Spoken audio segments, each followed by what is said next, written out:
Good morning, guys. So I'm here at the fuel station.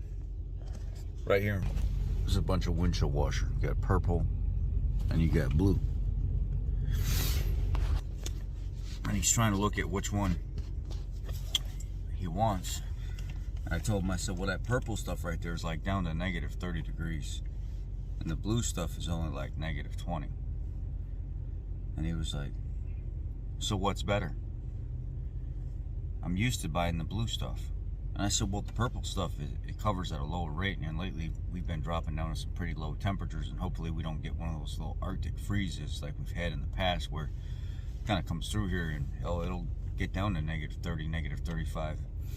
And I told him, I said, I'd like to put the purple stuff in mine just to be safe. You know, it's just kind of what's there. It's what works, right? And he says, yeah, but I've never put that stuff in my vehicle, so I don't know that I feel safe doing that. And I asked him, I said, well, what do you mean? And he said, I don't know, man. I've always put the blue stuff in there since I was, young. I don't want to put that purple stuff in there. I'm not used to using that. See, it makes me think about how people in life, this is a double-edged sword being like that. What would you call it? Being oblivious to what else is going on in the world, or what else, that there could be better products and stuff. Like the guys with the orange can Fram filters. Those guys that just blame all the Fram filters now for what orange can Fram does, but yet people have been using the orange can Fram filters forever and been very successful with it. Manufacturers use it in their cans. They relabel it with their manufacturer name on it, but really inside it's a Fram filter. And people in general, it amazes me. They get used to using one product, or they hear something about one product, and then they build up this whole persona about a certain way or a certain item or something like that, because this person or the internet or this, it's a thing that we do in life, and sometimes it's for the worst. Sometimes we don't realize that we're building up these prejudices towards things, these bad talking points in conversations and stuff like that. And I kind of just, being in the automotive field, I sit back and I'm just like, wow. I think about all the things that people have opinions on. I think about all the things that I've come across recently that I can remember, where somebody has had a bad taste in their mouth about this product, so now all of a sudden this whole product line, this must be bad. Or, somebody goes on the internet and talks bad about this product coming apart, yet that product was only supposed to be used for 5,000 miles and they ran it in their vehicle for 8,000 miles. Or, there's a guy that he run a big diesel truck. Not a big diesel truck, it was a big Super Duty, but it was a gasser Super Duty, and he ran AMSOIL in his Super Duty for 18,000 miles. Changed it the next year, same thing, ran the AMSOIL in his Super Duty, 18,000 miles. The motor started to make noise, pulled it all apart in 36,000 miles, only run 2 oil changes in that truck, but it was AMSOIL's fault. Just had to be AMSOIL's fault, just because he'd never done that before. It was the first time he'd ever run oil that long, so he was really trying to figure out whether or not it could actually take up or handle what he was putting it through. And he wasn't going to quite run it to 20 or 25. He's running 18 and change it. I asked him, I said, well, how do you know that was AMSOIL? And he said, well, it's the only oil I've been running in this truck, and you can tell that it's a bearing type failure or some kind of wear type failure. And I said, but you're running the oil 18,000 miles. Well, AMSOIL says you can run it 20 or 25. I said, brother, you can doesn't mean you should. Or just because you think you know doesn't mean you do. Or just because this is the only product you've ever used doesn't mean there's not something better. But at the same time, if it ain't broke, why fix it, right? So I get why people do it.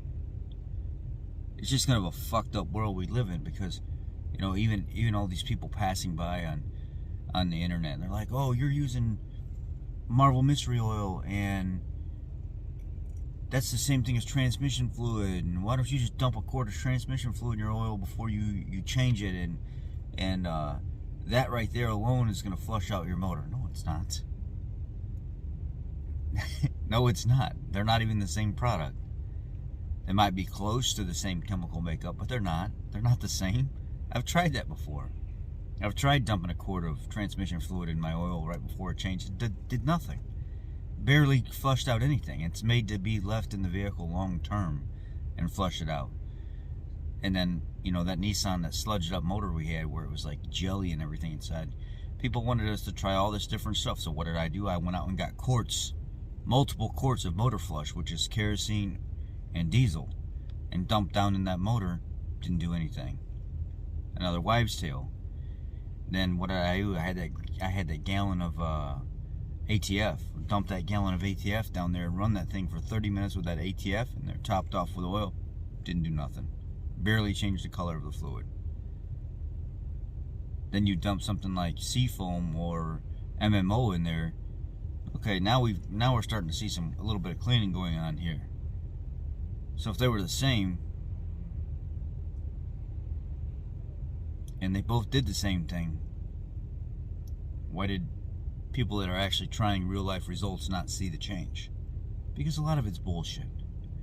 A lot of these guys grew up doing certain things and they swear by it, and this is what you have to do, and this is what we did back in 1980 and 1970. No. It just doesn't work anymore, man. A lot of the stuff you used to do, which some stuff still applies today, just doesn't work. And I don't know how the hell it worked then if it ain't working now. Or just grab any ATF and dump it in there. Run that for about 10 minutes before you change the oil, 20 minutes before you change the oil, 30 minutes before you change, and it'll, no. Just stop, do not pass go, do not collect $200. No.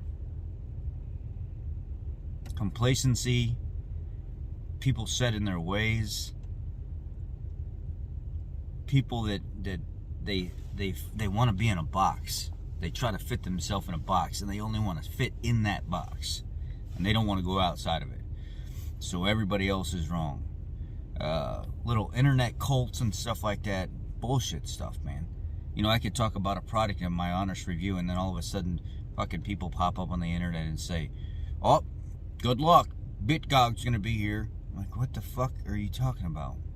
Bob is the oil guy.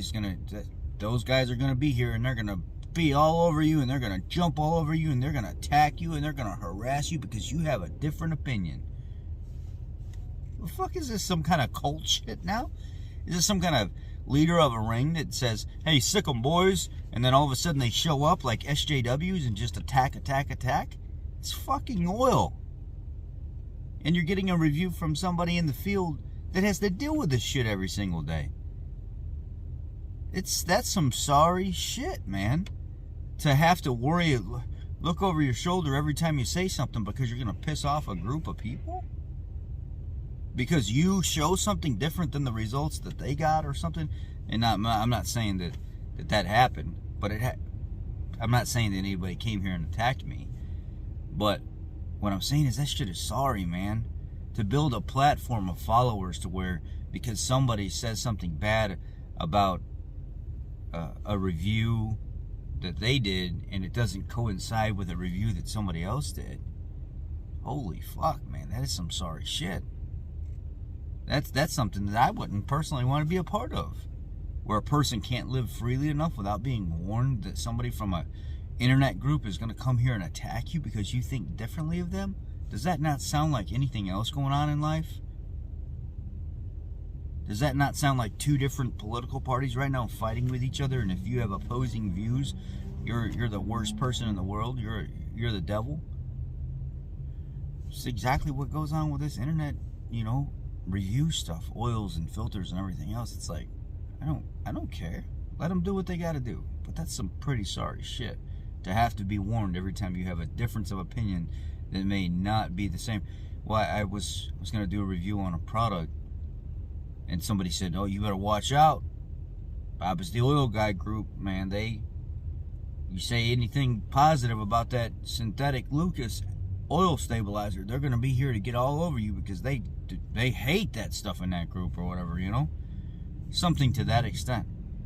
And you're being warned that if you have a different view, if you have a different mindset, if you have a different way to look at things or test things than them to come up with it, you may come up with a different result that you're going to be attacked. We live in a fucking crazy ass time, man. We live in a crazy ass time.